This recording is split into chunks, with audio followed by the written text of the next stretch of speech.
Discrétion parentale conseillée. Certains éléments de ce documentaire peuvent ne pas convenir à tous les âges. Les parents sont invités à donner des conseils, car ce film dépeint divers événements historiques qui peuvent contenir des images graphiques.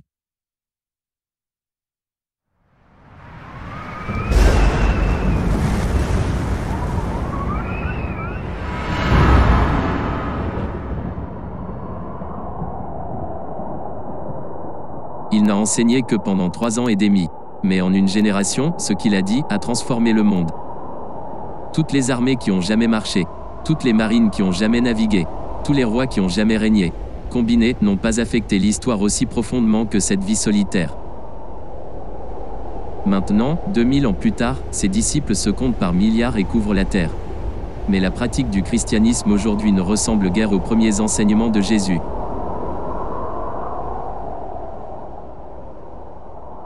La prophétie avait prédit que cela arriverait.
Une femme, un enfant, et un dragon. À première vue, cela pourrait ressembler aux ingrédients d'un conte de fées effrayant. En fait, les scènes troublantes que vous venez de voir font partie d'une prophétie vraie et puissante donnée à l'apôtre Jean, il y a près de 2000 ans. Que nous dit cette prophétie trouvée dans Apocalypse 12? Cela indique-t-il un événement qui s'est produit il y a des milliers d'années? Ou cela décrit-il des choses qui vont se produire dans un avenir proche? Et que représente la femme, Le dragon et l'enfant, rejoignez-nous maintenant alors que nous voyageons profondément dans un monde que peu de gens ont déjà vu, mais qui font tous partie de l'Apocalypse. L'épouse, la bête, et Babylone.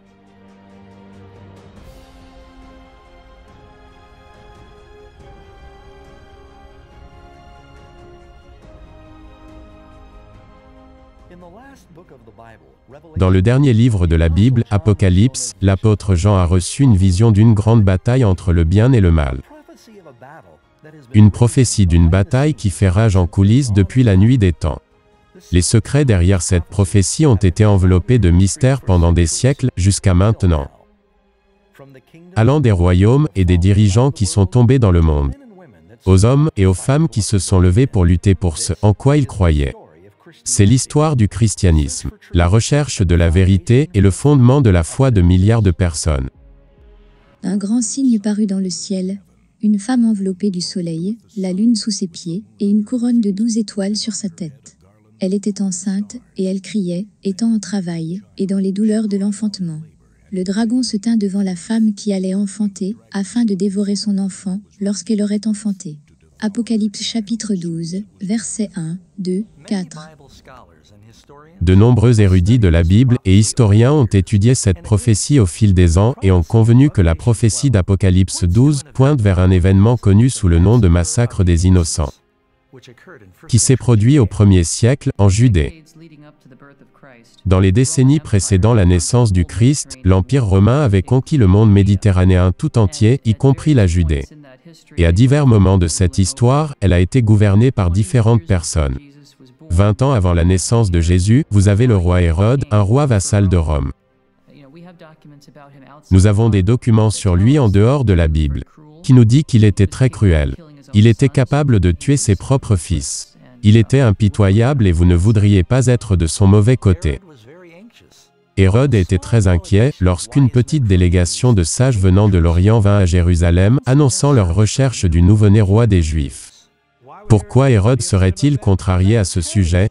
Parce que c'était le titre d'Hérode, qui lui fut attribué par l'Empire romain, roi des Juifs. Et il demanda à ses astrologues, depuis combien de temps cet enfant aurait-il pu naître? Et ils ont déterminé que cela faisait probablement, peut-être 2 ans tout au plus, depuis la naissance de cet enfant, peut-être moins. Il découvrit par des pharisiens et des sadducéens exactement où cet enfant devrait naître. Il a trouvé que c'était Bethléem.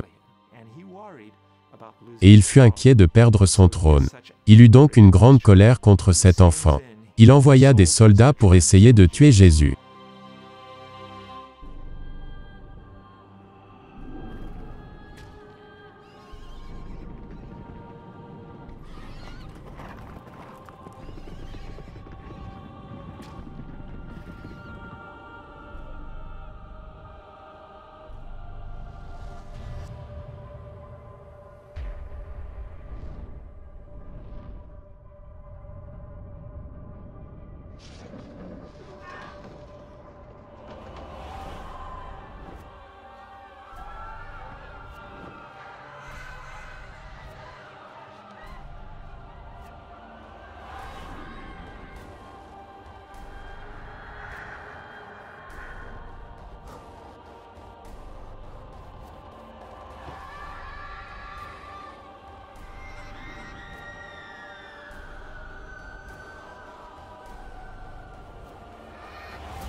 La Bible nous dit que cet acte barbare a été inspiré bien que plus que par la jalousie tyrannique d'un vieux roi. De nombreux érudits de la Bible croient que cela fait partie d'une lutte beaucoup plus grande, qui a traversé les âges et qui se poursuit encore aujourd'hui. Pour découvrir les secrets de cette prophétie, nous allons d'abord devoir identifier les personnages principaux. La femme, l'enfant, et le dragon. Il dit, « Alors j'ai vu un autre signe, une femme vêtue du soleil, avec la lune sous ses pieds, et sur sa tête une couronne de 12 étoiles. » Examinons de plus près la femme. Nous savons qu'elle est le symbole de quelqu'un ou de quelque chose. La Bible nous dit-elle ce que cette femme représente? Marie, aimez vos femmes, comme Christ a aimé l'Église, et s'est livré lui-même pour elle. Éphésiens chapitre 5, verset 25. Nous en déduisons que l'Église est l'épouse de Christ. Non seulement qu'elle est l'épouse du Christ, mais dans un certain sens, puisque personne ne déteste sa propre chair, l'Église est le corps de Jésus. Très clairement, une femme dans les Écritures représente l'Église. Vous avez une femme comme représentante du peuple de Dieu. Nous voyons cela dans l'Ancien Testament. Nous le voyons dans le Nouveau Testament. Jésus vient du peuple d'Israël, puis l'Église grandit comme quelque chose que Jésus développe. Plus importante encore, cette femme est sur le point de donner naissance à un enfant spécial de sexe masculin. Qui est cet enfant? Nous avons quelques indications. Premièrement, il règne avec une verge de fer sur les nations. C'est une référence de l'Ancien Testament où clairement Dieu est celui qui règne sur les nations avec une verge de fer. Puis il dit, il est transporté au ciel. Et qui est retourné au ciel? Jésus-Christ, n'est-ce pas? Il va être le roi des rois et le seigneur des seigneurs. Donc ces deux indications nous disent assez définitivement que c'est Jésus. Maintenant, considérons l'archiméchant dans cette importante prophétie. Le dragon. Un autre signe parut encore dans le ciel, et voici, c'était un grand dragon rouge. Apocalypse chapitre 12, verset 3. Vous savez, j'aurais souhaité que je puisse vous donner ici une théorie fantaisiste. Mais la Bible nous dit qui est le dragon. Le dragon est le diable. Tous les deux, l'Ancien Testament et le Nouveau Testament, vous diront ce fait. Que c'est Satan. Vous savez cet ange déchu, le diable. Et donc il attaque dès que le Christ apparaît sur la surface de la terre. Et le grand dragon fut chassé. Ce serpent ancien, appelé le diable et Satan, qui séduit toute la terre. Il fut précipité sur la terre, et ses anges furent précipités avec lui. Apocalypse chapitre 12, verset 9. Ce que nous voyons ici, dans la première partie d'Apocalypse 12, est une représentation symbolique du conflit entre Christ et Satan. Et nous trouvons cette description remontant jusqu'au Jardin d'Éden, où vous avez un serpent avec des ailes. Qu'est-ce que c'est le serpent avec des ailes? C'est une forme de dragon. Et nous avons le serpent, ce dragon qui descend tout au long des Écritures. Tout au long de la vie et du ministère de Christ, Satan a essayé de perturber les plans de Jésus pour apporter le salut à l'humanité. Mais il était blessé pour nos péchés, brisé pour nos iniquités. Le châtiment qui nous donne la paix est tombé sur lui, et c'est par ses meurtrissures que nous sommes guéris. Ésaïe chapitre 53, verset 5. À divers moments, ils l'ont chassé des synagogues et ont voulu le pousser d'une falaise. Ils ont essayé de le faire taire. Ils l'ont torturé jusqu'à la mort publiquement. Mais les manigances de Satan pour dérailler le plan du salut ont été complètement anéanties lorsque Jésus est ressuscité d'entre les morts. Et son enfant fut enlevé vers Dieu et vers son trône. Apocalypse chapitre 12, verset 5. Le Fils de Dieu étant désormais physiquement hors de sa portée, le diable a dirigé toute sa fureur sur les disciples de Jésus, les nouveaux chrétiens. Il l'a fait en grande partie grâce à la cruelle puissance de la Rome impériale. Quand le dragon vit qu'il avait été précipité sur la terre, il poursuivit la femme qui avait enfanté l'enfant mâle. Apocalypse chapitre 12, verset 13. Le christianisme était une petite minorité en difficulté et persécutée, qui n'avait pas de statut officiel dans l'Empire romain. Et il eut une série de persécutions, dont certains étaient assez graves. L'un des rôles de la religion dans l'Empire romain était d'assurer le bien-être de l'État. L'idée était que si les dieux étaient adorés correctement, alors ils favoriseraient l'Empire. Et s'ils étaient adorés de manière incorrecte, alors vous aurez de mauvaises choses qui arriveraient à l'Empire, résultant de la colère divine. Les chrétiens ne voulaient pas sacrifier aux dieux. Et les dieux à ce moment-là incluaient l'empereur. Il était donc facile de considérer ces gens comme des boucs émissaires religieux. En gros, si quelque chose n'allait pas, c'était probablement parce qu'il y avait des chrétiens coupables qui refusaient de donner aux dieux leur dû. Bien sûr, vous devez les punir. Et la punition signifie, comme vous le savez la plupart du temps, c'était la mort. Ce que les gens pensaient était que, comme les chrétiens se rassemblant ensemble, il semblait qu'ils avaient des rapports avec leurs frères et sœurs. Parce qu'il y avait des rumeurs à leur sujet qu'ils commettraient l'inceste. Les chrétiens avaient l'habitude de s'appeler frères et sœurs, et avaient pour coutume de manger la chair du Christ. Les gens ont apparemment entendu que les chrétiens mangeaient des enfants. Donc quand les païens en ont entendu cela, ils ont pensé le pire. Les chrétiens se sont vus progressivement dépouillés de leurs fonctions civiles, de leurs fonctions militaires. Leurs livres furent confisqués, leurs églises détruites. Il leur était interdit de se rencontrer, etc. Tout cela parce que l'on craignait que cela ne sape vraiment le bien-être de l'Empire. Alors que l'Église primitive souffrait de cette persécution flérienne de Rome, leur vie devint un puissant témoignage de vérité. Alors que les païens vivaient dans une peur superstitieuse constante, ces chrétiens confrontaient la torture et la mort avec une paix surnaturelle. Fondamentalement, ce que Néron fit, c'est qu'il les donnait en nourriture aux lions. Il les faisait attacher à des piliers et les incendier pour servir de torches humaines, pendant qu'ils continuaient leurs festivités dans la nuit. Ils étaient étirés, tués par des gladiateurs. À peu près toutes les façons créatives dont vous pouvez disposer des chrétiens. Face à la fin douloureuse de leur vie, ils chantaient souvent et se réjouissaient. Alors que des milliers de chrétiens payaient le prix ultime de leur foi, leur prière et leur sang de martyrs devinrent essentiellement la semence pour la nouvelle Église. Les gens étaient tellement fascinés par la façon dont ces chrétiens mouraient, que immédiatement, la réaction était de se convertir. Et ainsi les chrétiens se sont répandus comme une traînée de poudre. Plus vous les tuez, et plus ils se tenaient debout pour leur foi. Maintenant c'est vrai et je pense qu'il faut le souligner que l'Église primitive s'est propagée, malgré les tentatives très concertées de répression des empereurs, extrêmement autocratiques et puissants, qui se sont opposés très fermement aux chrétiens. Et pourtant l'Église primitive a survécu. Tertullien disait qu'à chaque fois que quelque chose n'allait pas, qu'à chaque fois qu'il y avait une famine, qu'à chaque fois qu'une maladie ou peste sévissait, tout le monde disait « Envoyez les chrétiens au lion ». Il le disait sournoisement, tant de personnes ne pouvaient être données en nourriture à si peu. Et son point de vue est que vous ne pouvez pas tous nous détruire. Pendant cette période de croissance exponentielle, les chrétiens de tout l'Empire romain sont littéralement allés sous terre. Ce labyrinthe de tunnels et de chambres sous les villes romaines est devenu connu sous le nom de catacombes. Les catacombes sont importantes à comprendre. Tout d'abord, beaucoup de gens s'imaginent qu'il y avait des grottes naturellement sous Rome et les chrétiens y sont simplement allés. Les catacombes, presque sans exception, ne sont pas des grottes naturelles. Elles ont été creusées par les chrétiens.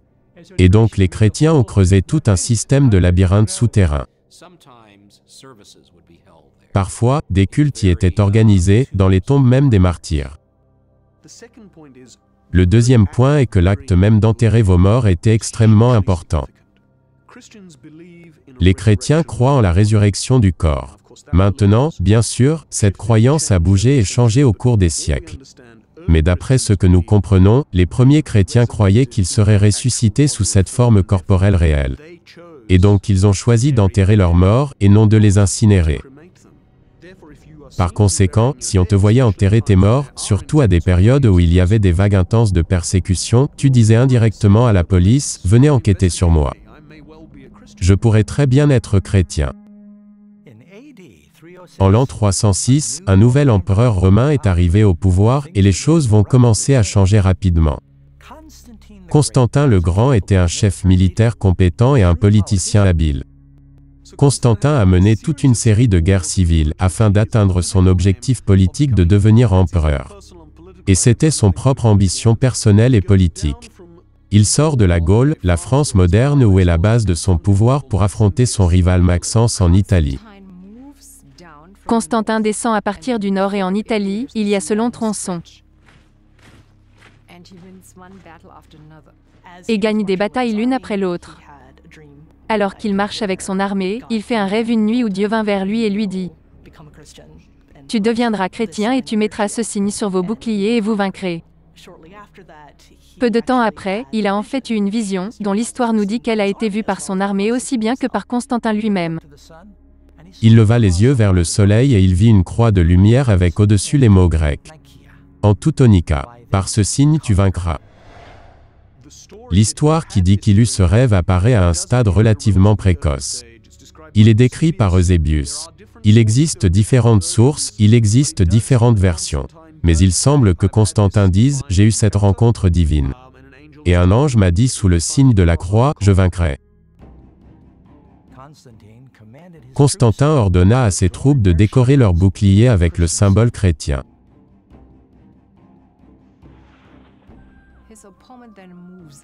Son adversaire quitte ensuite la ville pour faire face à Constantin qui vient avec son armée, qui est maintenant relativement bien entraînée, car ils ont déjà remporté plusieurs victoires en descendant du nord, à partir de Milan. Son adversaire traverse la rivière du pont Milvius. Constantin et son armée devant lui. La rivière et la ville derrière lui. Ce n'était pas une situation formidable. Donc, si tu n'arrives pas à vaincre l'armée qui vient, tu n'as nulle part où battre en retraite. Ce fut donc la défaite. Pour Constantin qui n'était certainement pas encore chrétien, c'était une chose puissante. Car lui-même croyait que le Dieu des chrétiens lui a donné la victoire. Le Dieu des chrétiens est plus puissant que ses autres divinités. Je veux dire qu'il est clair que c'est Constantin qui a fait du symbole du christianisme une partie intégrante des normes de l'Empire.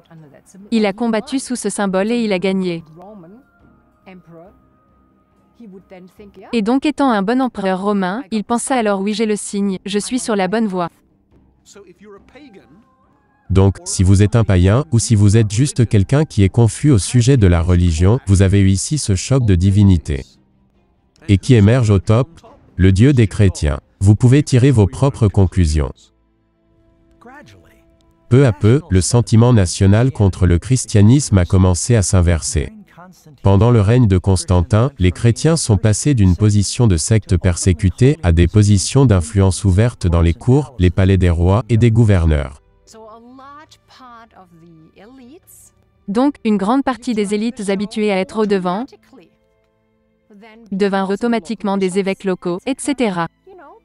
Vous savez, devenir chrétien, ce n'était pas un grand saut, parce que la plupart d'entre eux croyaient de toute façon en un être divin suprême qui avait différentes représentations.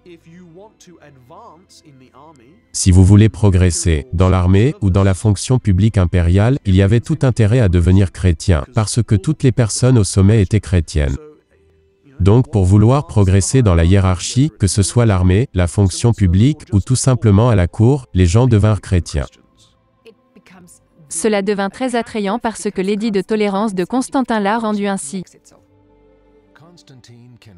Constantin peut légitimement revendiquer le titre de grand, car il a tourné l'histoire du monde dans une nouvelle direction, et a fait du christianisme qui jusque-là avait subi une sanglante persécution, la religion d'État. Et alors que les gens dans tout l'Empire romain entraient dans l'Église chrétienne, ils ont apporté avec eux bon nombre de leurs anciennes croyances et pratiques païennes. Maintenant que le christianisme a reçu le statut de religion pleinement légale, il devint par conséquent attrayant pour les prochaines générations, pour un grand nombre de membres de cette superbe élite. Maintenant, le pourcentage de chrétiens dans ce top 10, 15, 25% augmenta, et augmenta considérablement dans le top 1 et 2. Voilà le vrai changement. C'est alors que le christianisme devint vraiment ce qu'est le christianisme d'aujourd'hui. Parce que maintenant la classe dirigeante était aussi chrétienne. Au fil du temps, les leaders de l'Église ont commencé à adopter les robes royales et les cérémonies flamboyantes qui faisaient partie des religions païennes. Et à la place des simples commandements de Dieu, ils ont commencé à enseigner des superstitions et les traditions créées par l'homme. Maintenant, au lieu que l'Église chrétienne convertisse le monde païen, les païens convertissaient l'Église. Il y a eu donc un train qui sortit du 1er siècle, représenté par les documents que nous avons dans le Nouveau Testament qui démontrent le genre, la forme de l'Église, qui entra dans ce long tunnel sombre du 2e jusqu'au 4e siècle, puis sortir de ce long tunnel du 4e siècle. Ce train de l'Église qui en sortit est tellement différent du train qui y entra que vous vous dites, que s'est-il passé? En 391 après Jésus-Christ par ordre de l'empereur Théodose Ier, le christianisme devint la religion officielle d'État de Rome. Le culte dans les temples païens fut interdit et toutes les autres pratiques religieuses cessèrent. Vous essayez de christianiser un empire. Vous essayez de christianiser une culture païenne. Les vieilles basiliques étaient essentiellement des temples païens. Mettez-y une croix. Mettez des peintures de scènes bibliques, des héros bibliques, et les saints et les martyrs. Les chrétiens étaient très déterminés et intentionnels à prendre le contrôle des temples païens. Et il y a un chef d'église notable qui écrivit ce traité qui nous est parvenu. Il a écrit une réfutation des attaques païennes contre le christianisme. Il dit en partie de son témoignage: vos propres lieux de culte et nos lieux de culte chrétiens, nous les avons repris, nous les avons nettoyés de l'idolâtrie. Nous les avons sanctifiés et nous en avons fait d'eux des endroits où le seul vrai Dieu est adoré. Quelle preuve plus claire pourriez-vous souhaiter que tout votre système de croyance est faux? Où sont vos dieux, s'ils permettent que cela se produise? Donc les chrétiens délibérément parfois et en tant que stratèges prennent non seulement possession des lieux païens, mais des rituels ou des idées. Car ils pensent les renverser pour faire avancer la cause du christianisme. Ce que nous ne savons pas, c'est jusqu'à quel point ils pensaient et disaient à quel moment il était légitime de le faire et à quel moment commencerons-nous peut-être à adopter d'autres idées. La vitesse à laquelle l'Église primitive a négocié l'apostasie vous coupera le souffle. Alors que des millions de païens rejoignaient précipitamment l'Église, ils étaient naturellement réticents à délaisser leur trésor d'idoles. Les Romains et les Grecs étaient tellement habitués à être entourés de symboles de leur divinité. Ils ont commencé à faire la même chose avec le christianisme. Donc beaucoup de ces nouveaux convertis commencèrent à renommer leurs idoles avec des noms chrétiens comme Paul, Marie et Pierre. Une statue de Jupiter devint une statue de Pierre. Nous le savons, parce qu'elle a un disque solaire juste au-dessus de sa tête, cela indique que ce n'était pas Pierre, mais une statue païenne qui a été renommée. Au lieu de Romulus et Rémus, et pourquoi pas les martyrs? Les grands martyrs Cosmas et Damien. La représentation d'Isis, qui était à l'origine une déesse égyptienne, mais qui était déjà devenue très grecque, devint essentiellement la représentation de Marie, portant son enfant. Vous avez une tradition de la mère avec son enfant tout au long de l'histoire. Cette mythologie, vous l'avez depuis Babylone, tout au long jusqu'en Perse. Il semble que Marie ait acquis certaines des caractéristiques qui étaient associées avec certaines de ces déesses. Elle porte un manteau bleu sombre et se tient sur une demi-lune. Elle est la mère de tous les dieux, Isis portant son fils Horus. C'est cette image qui obtint un nouveau nom, celui de Marie portant l'enfant Jésus. Où une représentation du dieu Hermès est montrée comme étant le Christ le bon berger. Escapiste est le modèle iconographique pour beaucoup de représentations de Jésus. Oui, un jeune dieu vibrant, aux cheveux bouclés. Bientôt, les statues des saints et même de Jésus ont commencé à orner les églises. Même si Dieu interdit clairement cette pratique dans les 10 commandements, les gens ont continué à vénérer et à prier ces idoles rebaptisées. Tu ne te feras point d'image taillée, ni de représentation quelconque des choses qui sont en haut dans les cieux, qui sont en bas sur la terre, et qui sont dans les eaux plus bas que la terre. Tu ne te prosterneras point devant elles, et tu ne les serviras point. Exode chapitre 20, versets 4 à 5. Relatif au dernier point est la vénération de Marie, la mère de Jésus. S'il est vrai que Marie était une femme fidèle et grandement honorée d'être sa mère, les Écritures n'enseignent nulle part qu'elle doit être déifiée ou adorée. Marie a toujours été importante dans l'histoire chrétienne antique. Mais au cours du Moyen Âge, elle devint élevée et regardée avec détachement presque au rang de semi-divinité.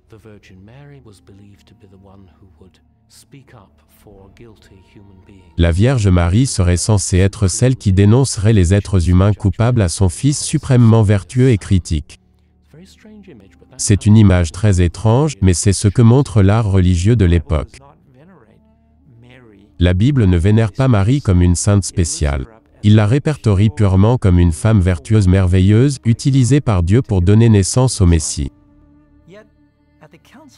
Pourtant, lors du concile de Nicée en 325, l'Église a élevé Marie à la stature d'une déesse et comédiatrice avec le Christ.